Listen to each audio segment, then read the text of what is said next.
Buenas tardes, hermanos, vamos a comenzar. Vamos a darle gracias a Dios que nos permite conectar con su presencia, que nos permite estar una vez más alabándole y bendiciéndole y poder escuchar más de su palabra. Señor Jesús, te damos gracias porque tú eres grande, Padre, porque tú siempre estás en todos los lugares, estás en cada uno de nosotros.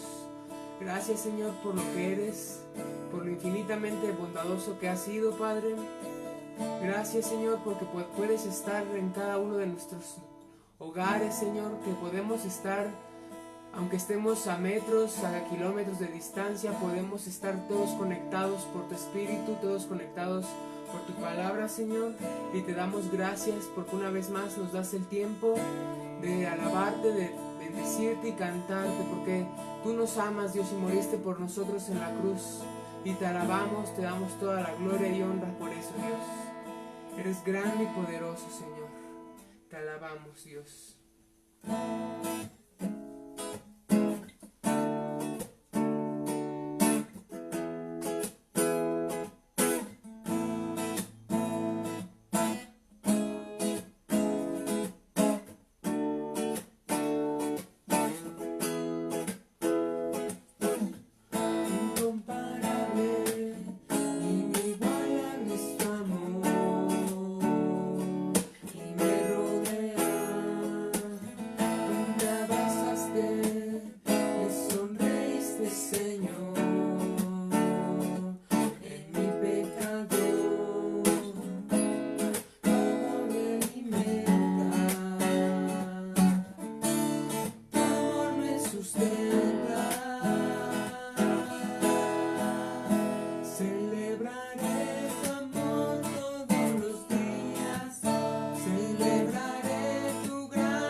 Señor, porque tú eres grande y poderoso, Dios, y celebramos que tú nos amas, celebramos que podemos estar en tu presencia y celebramos que tú siempre sigues siendo Dios, Señor.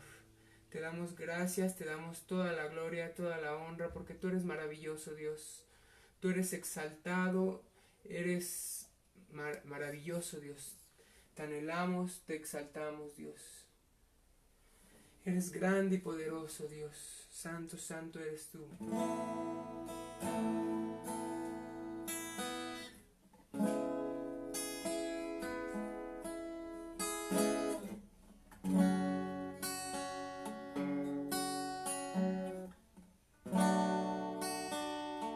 Gracias, Dios. Queremos ofrecerte todo, Dios.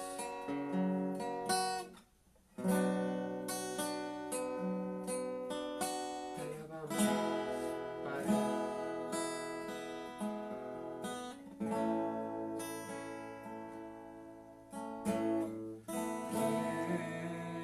Quiero levantar mis manos. Quiero levantar mi voz.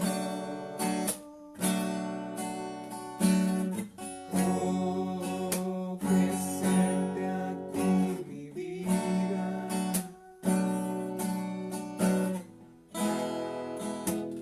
Santidad de amor. Quiero levantar mis manos. Quiero levantar mi voz.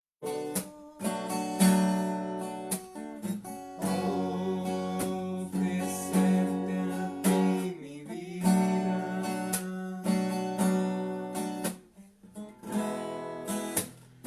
Santidad de amor. Padre, solo a ti te ofrezco mi vida y mi corazón. Y me postro en tu presencia.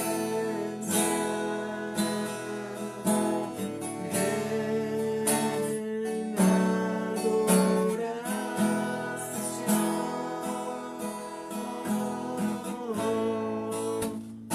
Hijo de Dios,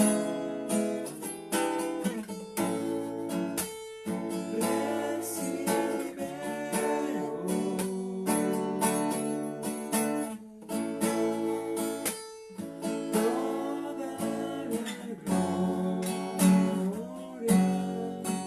la honra y honor.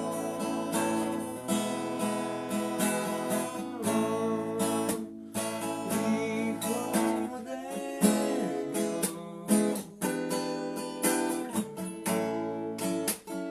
recibe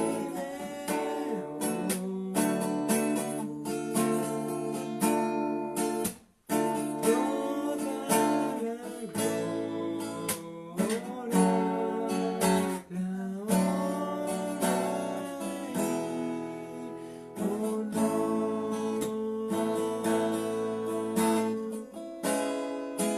Gracias, Dios. Recibe toda gloria, recibe toda honra, Padre.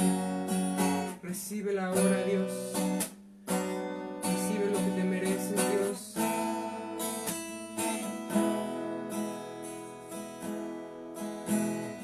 Quiero levantar mis manos. Quiero levantar mi voz. Ofreciendo a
eres maravilloso y eres exaltado, Padre. Gracias porque tú eres grande y poderoso. Te alabamos y te adoramos en el nombre de Jesús, Dios. Amén, Dios.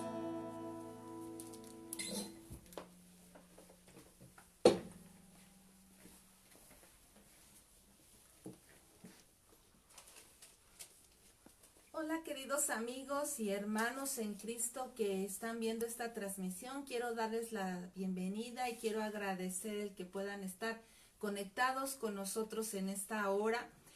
Vamos a estudiar la palabra de Dios y estamos en la enseñanza, estamos estudiando el mensaje que el Señor Jesucristo le dio a las 7 iglesias en Apocalipsis. Y este mensaje de las 7 iglesias cobra relevancia porque el Señor lo da como un mensaje especial a su iglesia para antes de su venida. Recordemos que Apocalipsis nos habla de los acontecimientos en los fines de los tiempos. Entonces, cuando la Biblia nos habla del mensaje a estas 7 iglesias, nos habla de este mensaje tan especial que es dado para la iglesia de los últimos tiempos. La semana pasada comenzamos a verlo y vimos el mensaje a la iglesia de Éfeso. El día de hoy vamos a ver el mensaje a la iglesia de Esmirna y vamos a abrir nuestras Biblias en Apocalipsis 2, versículo 8 al 11 y vamos a ver el mensaje a Esmirna.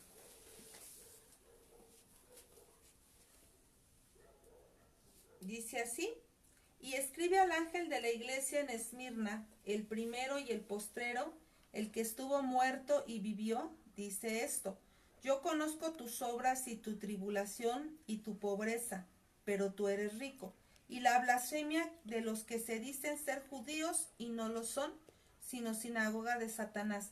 No temas en nada lo que vas a padecer. He aquí el diablo echará a algunos de vosotros en la cárcel para que seáis probados y tendréis tribulación por 10 días. Sé fiel hasta la muerte y yo te daré la corona de la vida. El que tiene oído, oiga lo que el Espíritu dice a las iglesias. El que venciere no sufrirá daño de la segunda muerte. Y bueno, hoy vamos a estar estudiando el mensaje a la iglesia de Esmirna. Recordemos que cada una de estas iglesias está representando a diferentes tipos de cristianos, diferentes tipos hijos de Dios. Y Dios tiene una palabra específica para cada uno de los que formamos parte de su pueblo. Él conoce nuestras obras y en estos mensajes Él nos exhorta a ser mejores en ciertas áreas de nuestra vida. Ahora, Dios llama al arrepentimiento a 5 de sus 7 iglesias aquí representadas en la palabra de Dios. Y a 2 de sus iglesias no les dice que se arrepienta, pero les da una palabra de exhortación y de ánimo muy especial. Y la iglesia de Esmirna es una de estas iglesias en donde el Señor no les dice que se arrepientan. Pero vamos a ver por qué. Bueno, la ciudad de Esmirna, que era el lugar en donde estaba situada esta iglesia, era una ciudad marítima, costera, y era una ciudad muy rica porque se dedicaba al comercio. Entonces era una ciudad muy próspera.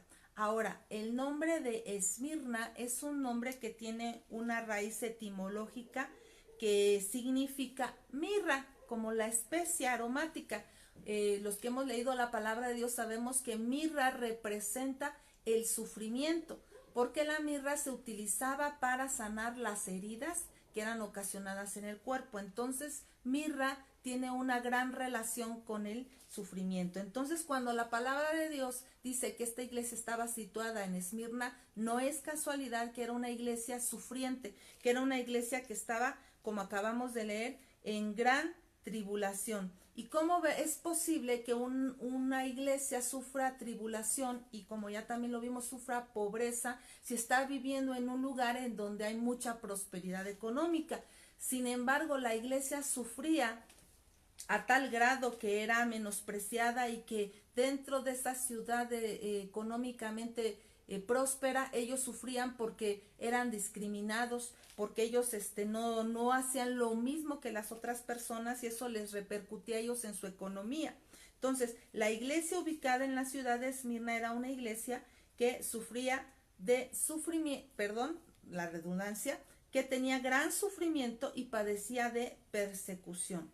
Entonces, este mensaje que vamos a estar viendo en esta noche va dirigido hacia las personas que están sufriendo. ¿Y qué es lo que el Señor les dice a esas personas? Primeramente tenemos en el versículo 8 que el Señor Jesucristo se revela al pueblo de Esmirna como aquel que es el primero y el postrero, el que representa el principio y representa el fin. Es aquel que dice que murió, pero que además volvió a vivir. Y esto es bien importante porque el Señor se identifica con el sufrimiento de esta iglesia. Por eso les dice, yo sufrí, pero volví a vivir. Entonces está hablando, ¿verdad?, de que Él conoce los sufrimientos, los padecimientos de cada uno de aquellos que están pasando por tribulación y que está pasando por pruebas. Y el Señor les dice, y volví a vivir, ¿verdad? Dando la esperanza al pueblo de Dios que está sufriendo de que hay un fin a ese sufrimiento y que el Señor promete una recompensa y que el Señor promete vida eterna. Porque no hay nada que podamos padecer en esta vida que sea comparable con la vida eterna que nos espera cuando estemos en su presencia. Y el Señor se revela de esta manera al pueblo de Esmirna, al pueblo que sufre, y el Señor les dice también a ellos, yo conozco tus obras. ¿Sabes? Porque Dios conoce el sufrimiento por el que tú atraviesas. Dios sabe cuáles son las pruebas a las que tú te has tenido que enfrentar. Dios conoce cada una de las situaciones por las que nosotros atravesamos. Cuando sufrimos, cuando tenemos algún problema, muchas veces sentimos la soledad y muchas veces sentimos como que nadie está a nuestro lado, como que nadie nos comprende, como que nadie ve por lo que estamos atravesando. Entonces, qué importante es, ¿verdad?, que el Señor nos diga, sabes que yo conozco tus obras, yo sé qué es lo que tú estás padeciendo. Y el Señor, ¿verdad?, nos habla una palabra de ánimo al pueblo que sufre. Y es bien difícil, ¿verdad?, hablar de estos temas porque a nadie nos gusta padecer, a nadie nos gusta sufrir. Sin embargo, el sufrimiento y la tribulación es algo que es real en esta vida y que nosotros no podemos quitarlo de lado, porque la vida cristiana, así como la vida en sí, no está solamente llena de buenos momentos, sino también tiene momentos de tribulación, momentos de prueba, momentos de lucha. Es algo que no podemos quitar, pero en medio de eso el Señor nos dice, conozco tus obras, sé lo que estás tú pasando, sé lo que tú estás padeciendo. Y estas tribulaciones de las que habla la palabra de Dios son necesarias para nuestra vida. Vamos a ver Hechos 14:22. Hechos 14:22.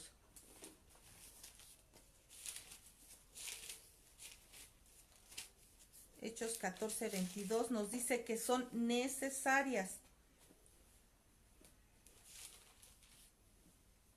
Dice, confirmando, está hablando el apóstol, los ánimos de los discípulos. Esta palabra está para confirmar tu ánimo y el mío.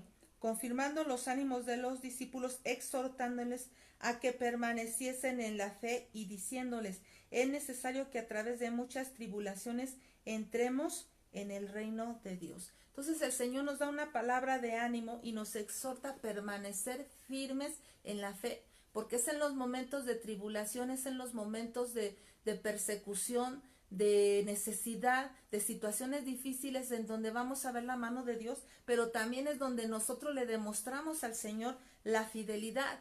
La verdad es que no tiene ningún chiste cuando nosotros estamos con el Señor y todo está bien. Lo que de verdad vale la pena es cuando estamos en un sufrimiento, en una tribulación, y nosotros somos capaces de seguir siendo fieles al Señor. Alabar al Señor en todo tiempo, ¿verdad? Es bonito alabarle cuando estamos contentos, ¿verdad? No cuesta trabajo, pero cuando hay tristeza, cuando hay dolor, cuando hay sufrimiento, ahí es donde de verdad la alabanza es donde se manifiesta con más poder. Otro versículo, Primera de Tesalonicenses 3, versículo 2 al 4.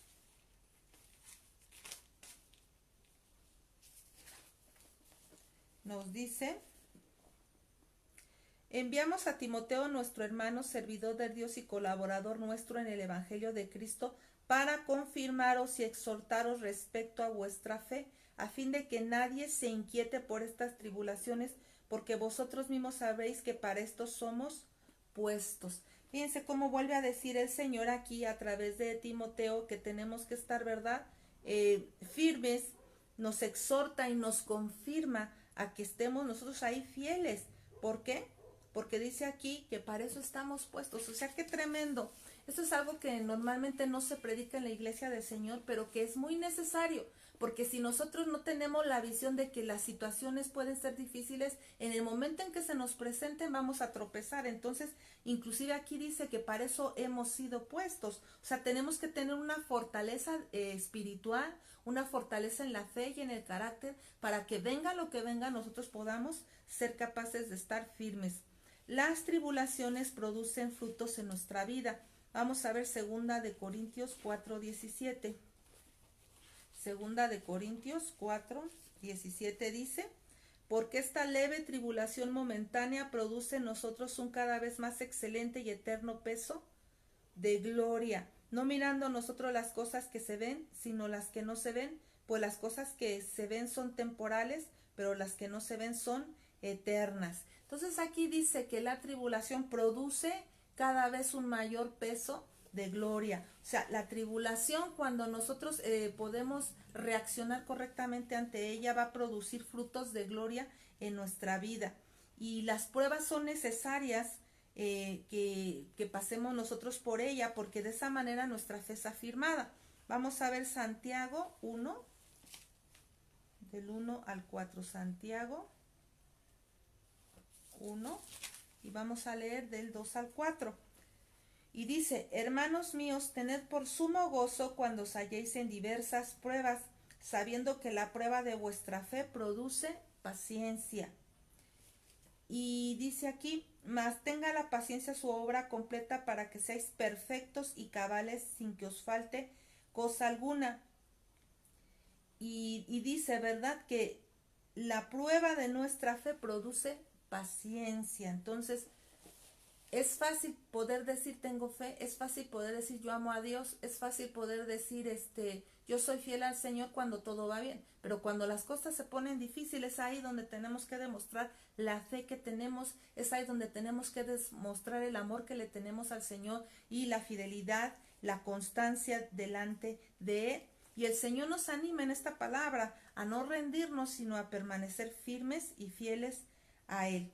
Ahora, entonces el Hijo de Dios tiene que aprender a ser fiel al Señor en las pruebas.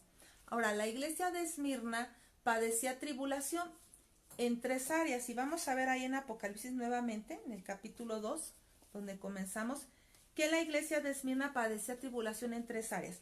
La primera era la persecución. Y dice aquí, la persecución, dice: conozco tus obras y tu tribulación, tu pobreza, pero tú eres rico, y la blasfemia de los que se dicen ser judíos y no lo son, sino sinagoga de Satanás. O sea, ellos padecían tribulación porque era un lugar que perseguía mucho la fe cristiana. Inclusive en ese lugar predicó el apóstol Pablo juntamente con Timoteo. Y cuando, ¿verdad?, ellos se fueron, la historia nos dice, no lo dice la Biblia, pero dice la historia que uno de los fundadores de la iglesia de Esmirna, que estaba ahí como un apóstol, como un pastor, era un hombre que se llamaba Ptolomeo. Y Ptolomeo fue un mártir en la fe, porque la gente de Esmirna perseguía tanto a los cristianos que los llevaban delante de los circos romanos, y Ptolomeo fue un hombre que fue un mártir en la fe y que lo mataron. Entonces la iglesia realmente padecía de verdad tribulación y persecución, no como ahora, que nosotros por cosas que yo no digo que sean a lo mejor muy insignificantes, pero por cosas muy sencillas nos sentimos sumamente abrumados. O sea, en este tiempo de verdad había tribulación, de verdad había persecución, que la vida estaba corriendo peligro, ¿verdad? Y no cualquier muerte, sino muerte de leones, muerte tremendamente cruel. Entonces padecía la persecución. Vamos a ver Mateo 5:10. Ahora, si nosotros no somos fieles al Señor en las cosas leves, ¿cómo podemos ser fieles si en un momento dado tuviésemos que padecer una persecución de este tipo? O sea, ¿a dónde quedaría el cristiano? El cristiano tiene que ser fuerte. Mateo 5:10 dice, bienaventurados los que padecen persecución por causa de la justicia, porque de ellos es el reino de los cielos. O sea, hay quien padece persecución por ser cristiano. Y esa palabra de ánimo Jesús la da a aquellos que están padeciendo por ser cristianos, ¿verdad? Que a veces no nos quiere hablar la familia, que a veces no nos ven bien los vecinos, que a veces no nos ven bien los compañeros de la escuela o del trabajo, y que inclusive, ¿verdad? La traen contra nosotros. Ese es un tipo de persecución. ¿Y cuánta gente prefiere esconder la Biblia? ¿Cuánta gente prefiere mejor no decir que es cristiano? ¿Cuánta gente, porque no se sienta mal la familia, mejor se queda callado y no habla de su fe? Pero dice aquí que es bienaventurada aquella persona que padece persecución por causa de la palabra. Otro versículo lo tenemos ahí mismo en Mateo 10, 32 al 39. 10, 32 al 39 dice, a cualquiera pues que me confiese delante de los hombres, yo también le confesaré delante de mi Padre que está en los cielos. Y a cualquiera que me niegue delante de los hombres, yo también le negaré delante de mi Padre que está en los cielos. Entonces este es un llamado a padecer, los que padezcan persecución, a estar firmes y a no negar al Señor, porque es tremendo. Aquel que niegue al Señor, dice aquí, que el Señor mismo le negará. Y qué tremendo va a ser eso, qué tremendo es. Entonces, si tú te has avergonzado en algún momento del Señor y que mejor dices que no eres cristiano, verás, momento de que tú reflexiones, porque la palabra de Dios es clara con respecto a esto. Otro versículo, segunda de Timoteo 3. Segunda de Timoteo 3, 10 al 12.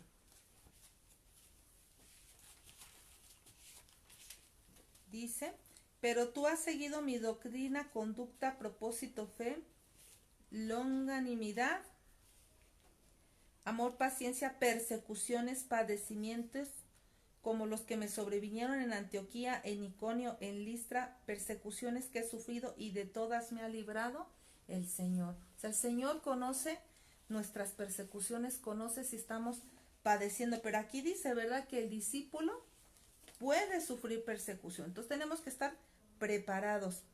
Y bueno, número 2, ¿qué otra cosa padecía Esmirna? Padecía necesidad material. Aquí le dice el Señor, yo conozco tu pobreza, aunque tú eres rico. Porque esta gente, por ser cristiana, no tenía los recursos que debería de tener. ¿Por qué? Por la misma persecución, ellos padecían.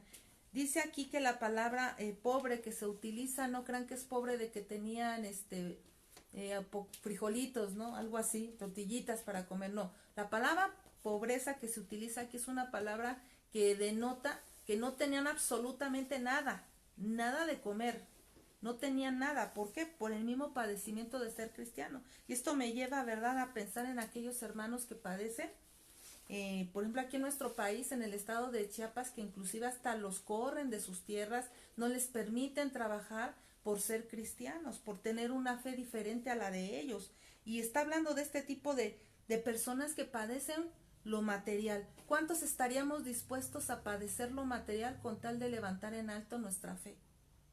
Pero muchas veces el Hijo de Dios de este tiempo prefiere el materialismo, ¿verdad? Y aquí esta gente padecía de pobreza, y el Señor le dice, pero tú eres rico. ¿Sabes por qué? Porque la pobreza, como nosotros la vemos y la entendemos, no es de la misma manera como Dios la ve. Porque al Señor no jamás podríamos impresionarle si tenemos o no tenemos las cosas.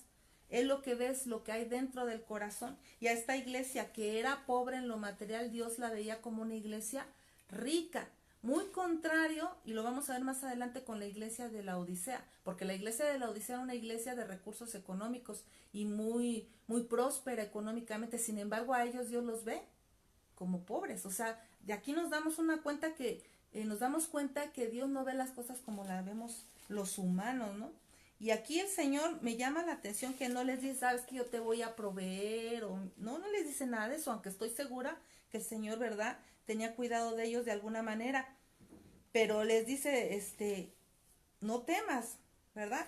¿Qué otra cosa padecían? Dice aquí, bueno, vamos a leer primero segunda de Corintios 6:10, antes de pasar al siguiente punto. Segunda de Corintios 6:10, ¿qué dice? Dice aquí, está hablando acerca de cómo los discípulos vivían en esos tiempos. Dice, como entristecidos, mas siempre gozosos, como pobres, mas enriqueciendo a muchos. Entonces, no importa la necesidad que pudiésemos tener ahorita, Dios nos ve como gente que podemos enriquecer a otros en lo interior, ¿verdad? Y así eran los discípulos de antes. Ahora, si vamos al número 3, ¿qué otra cosa padecía la iglesia de Esmirna? Ya vimos que padecía persecución, número 1. Número 2, tenía necesidad material. Y número 3, padecía de blasfemia y difamación de otros. Primera de Corintios 4, 11 al 13. Primera de Corintios 4, 11 al 13.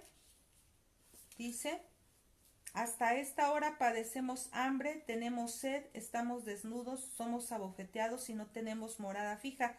Nos fatigamos trabajando con nuestras propias manos, nos maldicen y bendecimos, padecemos persecución y la soportamos, nos difaman y rogamos y hemos venido a ser hasta ahora como la escoria del mundo, el desecho de todos. Fíjense cómo el cristiano de antes padecía estas cosas. Y ahora nosotros, ¿qué pasa cuando nos enfrentamos a alguna de estas cositas de una manera leve? ¿Cómo nos ponemos? ¿Cómo nos ponemos? Hace poco yo escuchaba a unas personas que decían, en el mundo, decían que los millennials y los jóvenes de esta época era una generación de cristal, porque no se les podía decir nada, porque luego, ¿verdad? Armaban ahí relajo y se quejaban y luego denunciaban y muchas cosas, ¿no? Y hoy que estaba estudiando esta palabra, yo dije, híjole, ¿qué se me hace que los cristianos de estas épocas también somos de repente cristianos de cristal? Qué diferentes los cristianos de antes. Porque como dice aquí, padecían por el Señor hambre, persecución, hacían el bien y la gente les hacía mal, los difamaban, blasfemaban contra ellos. Y dice, y nosotros estamos aquí, ¿no? Y a veces así por cualquier cosita que sucede en la iglesia, por cualquier situación ya estamos heridos, ya estamos ofendidos, ya decimos eso que son cristianos y eso que predican la palabra y cómo es posible que vayan a la iglesia y me hagan todo esto, ¿verdad? Pero aquí vemos que los cristianos de esta época eran gente fuerte. ¿Y sabes qué? Los cristianos de los últimos tiempos tenemos que aprender a ser cristianos fuertes, a no ser cristianos de cristal, como decían, ¿verdad? En las redes sociales que yo oía ese término. Bueno, Dios conoce todo aquello por lo cual estamos ahorita atravesando. Si es que está alguien atravesando alguna tribulación, ya sea de necesidad material, de persecución o de que alguien diga algo que no es cierto de ti, mintiendo. Bueno, el Señor nos exhorta y nos dice, no temas, le dice aquí, no temas en nada lo que vas a padecer. Fíjense, el Señor no le dice, sabes que ya no vas a padecer nada, ya sufriste mucho, ya ha sido muy injusto todo el mundo contigo y no, o sea, aquí todavía el Señor le dice, no temas en nada lo que vas a padecer. ¿Qué haríamos nosotros si Dios nos dijera esto? ¿Sabes que no temas porque todavía te falta? ¿Cuántos estaríamos dispuestos a seguir adelante como fieles discípulos? ¿Y cuántos volverían atrás? O sea, esta palabra está tremenda. Dice aquí el diablo echará a algunos de vosotros en la cárcel para que seáis probados. O sea, Dios permite estas situaciones que hemos estado estudiando para probarnos. Y dice, y tendréis tribulación por 10 días. Y el Señor dice, sé fiel. ¿Hasta cuándo vamos a ser fiel? ¿Hasta que las cosas cambien? No, dice, sé fiel hasta la muerte y yo te daré la corona de la vida. O sea, qué desafiante es que el Señor nos diga, no temamos lo que vaya a venir. No sabemos cómo va a ser el próximo año, no sabemos qué va a suceder el día de mañana, pero sabes que Dios ya lo tiene en su mano. Y nos dice, no temas. Vamos a ver Romanos 8, 35 al 39, ya estamos terminando. Romanos 8, 35 y 39.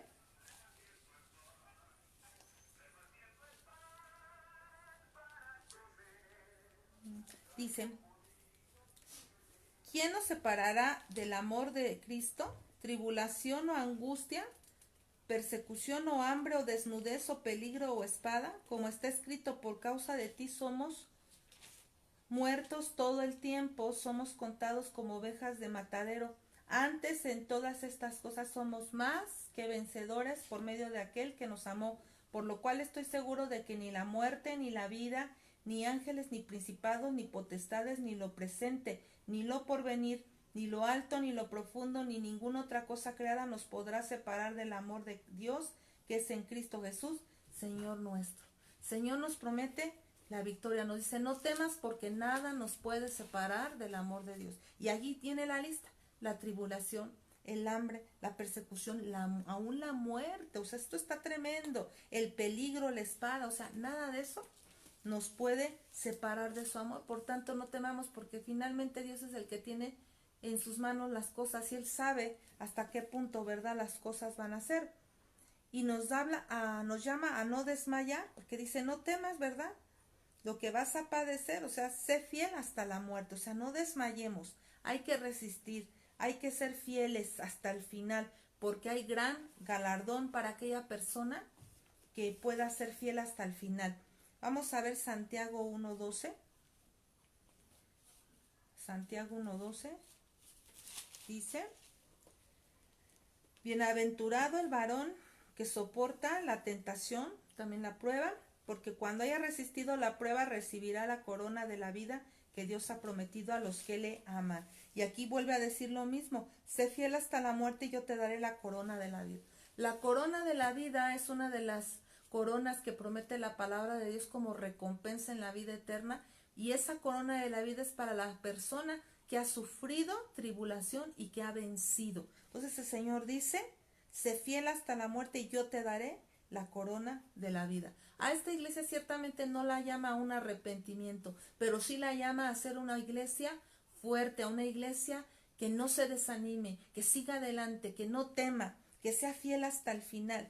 Y termina como todos los mensajes a las iglesias, el que tiene oído, oiga lo que el Espíritu dice a las iglesias. Y el Señor hoy está hablando a diferentes tipos de cristianos. Si tú eres un cristiano que ha estado sufriendo cualquiera de estas situaciones, a lo mejor a un menor grado, el Señor hoy te dice, sé fiel, supera las pruebas, supéralas, sé fuerte, porque hay recompensa para ti. El que tiene oído, oiga, el que quiere escucharlo, lo va a escuchar, porque es un mensaje que Dios está hablando a la iglesia el día de hoy, porque el Señor viene y tenemos que permanecer fieles hasta el final, no ser como aquella semilla que fue sembrada entre pedregales, dice que al momento recibe la palabra con gozo. Ay, sí, qué bonita la palabra del Señor, ¿verdad?